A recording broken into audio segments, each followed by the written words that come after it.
செய்வாயாகன்னா rule பண்ணு, ஆளுகை பண்ணு, ஆளுகைக்குட்படுத்து, இந்த பூமி எல்லாம் கண்ட்ரோல் பண்ணு, இந்த பூமி எல்லாம் கடவுளுடைய ஆளுகைக்குள்ள கொண்டு வா, கடவுளுடைய கண்ட்ரோலுக்கு கொண்டு வா, கடவுளுடைய சித்தத்துக்கு நீ கொண்டு வா. அதுக்குன்னு சொல்லிதான் கடவுள் ஆதாமை உண்டாக்குனார்.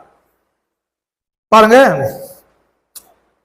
ஏற்கனவே சொன்னது மாதிரிதான் பிரிட்டன் அந்த சாம்ராஜ்யம், அந்த ஐரோப்பா சாம்ராஜ்யம் ஒரு காலகட்டத்தில் இந்தியா, ஆப்பிரிக்கா, இப்படி பல நாடுகளை அந்த ஐரோப்பா சாம்ராஜ்யம், ஐரோப்பா ராஜ்யம் என்ன பண்ணி கொண்டிருக்குது, அவங்க கண்ட்ரோல்ல வச்சு, அவங்க ரூலிங்ல வச்சு என்ன பண்ணிருக்கிறாங்க, அவங்க ரூல் பண்ணிருக்கிறாங்க. ஒரு சில ஆண்டுகளுக்கு முன்னால வரைக்கும் நம்முடைய இந்தியா கூட எதனுடைய ஆளுகைக்கு உட்படுத்தி இருந்ததுன்னா பிரிட்டனுடைய ஆளுகைக்கு உட்பட்டு இருந்தது. பிரிட்டன் என்ன பண்றாங்க,